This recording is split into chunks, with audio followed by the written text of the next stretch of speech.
तो सवाल ये है, क्यों इंडिया 1100 करोड़ एक्स्ट्रा पे कर रहा है? यूपीए गवर्नमेंट ने 126 फाइटर जेट्स का टेंडर फ्लोट किया था। डसॉल्ट एविएशन ये वो फ्रेंच कंपनी है जो राफेल बनाती है। फरवरी 2022 में इंडोनेशिया ने 42 राफेल जेट्स $8.1 बिलियन की डील साइन करी।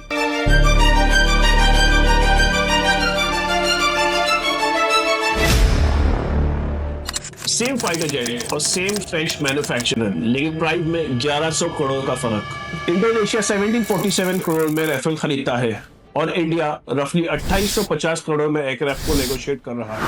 1100 करोड़ पर राफेल का डिफरेंस। तो सवाल ये है, क्यों इंडिया 1100 करोड़ एक्स्ट्रा पे कर रहा है? क्या है कहानी 1100 करोड़? एक और नया घोटाला? और आज हम नंबर्स, कॉन्ट्रैक्ट्स और ऑफिशियल फाइटिंग्स को समझेंगे। इस स्टोरी की शुरुआत 2007 से होती है। यूपीए गवर्नमेंट ने 126 फाइटर जेट्स का टेंडर फ्लोट किया था। 18 फ्लाई अवे, 108 इंडिया में मैन्युफैक्चर होने वाले थे through HAL, Hindustan aeronautics limited, with technology transfer. Dassault aviation ये वो फ्रेंच कंपनी है जो राफेल बनाती है। डसॉल्ट ने इनिशियली 79.3 मिलियन यूरोस पर एयरक्राफ्ट कोट किया है। 2011 तक एस्केलेशन के बाद ये 100.85 मिलियन यूरोस हो गया। फिर अप्रैल 2015 में प्राइम मिनिस्टर नरेंद्र मोदी ने अनाउंस किया कि इंडिया 36 राफेल जेट्स खरीदेगा रेडी टू फ्लाई कॉन्फ़िगरेशन में। 2016 डील का टोटल कैप था 7.87 बिलियन, रफली 58,891 करोड़।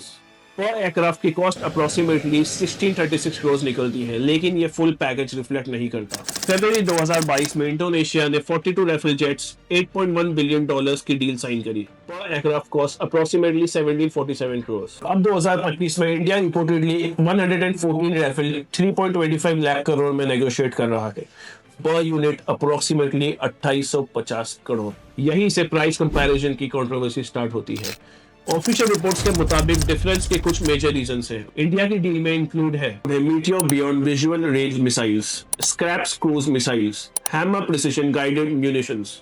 इंडोनेशिया ने इनिशियल कॉन्ट्रैक्ट में ये एडवांस वेपन्स रिपोर्टेडली इंक्लूड नहीं किए। 13 कस्टम मॉडिफिकेशंस इंक्लूड किए गए। Radar upgrades, helmet mounted displace, electronic warfare system और ट्रॉपिकलाइजेशन। इनका डेवलपमेंट कॉस्ट 1.4 बिलियन था।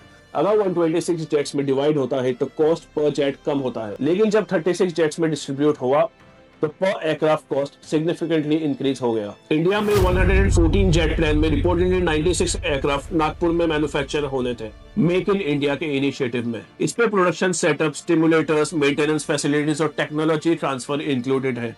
फ्लाई अवे परचेज और लोकल मैन्युफैक्चरिंग सेटअप का कॉस्ट नेचुरली डिफरेंट होता है। इंडिया का contract reportedly full operational life support cover करता है।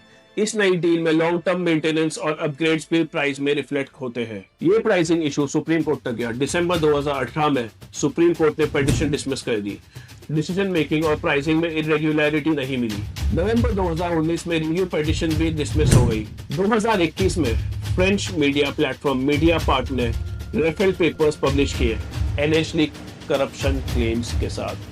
फ्रेंच जज अपॉइंट हुआ इन्वेस्टिगेशन के लिए। इस इन्वेस्टिगेशन का फाइनल आउटकम रिपोर्ट में स्पेसिफाइड नहीं है। तो कंक्लूजन, तो क्या इंडिया ओवरपे कर रहा है? अवेलेबल डेटा के हिसाब से इंडोनेशिया और इंडिया के डील स्ट्रक्चरली डिफरेंट है।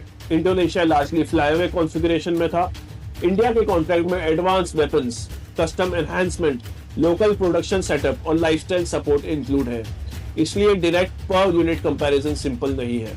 अब देखना यह होगा कि आगे सिचुएशन किस डायरेक्शन में मूव करती है।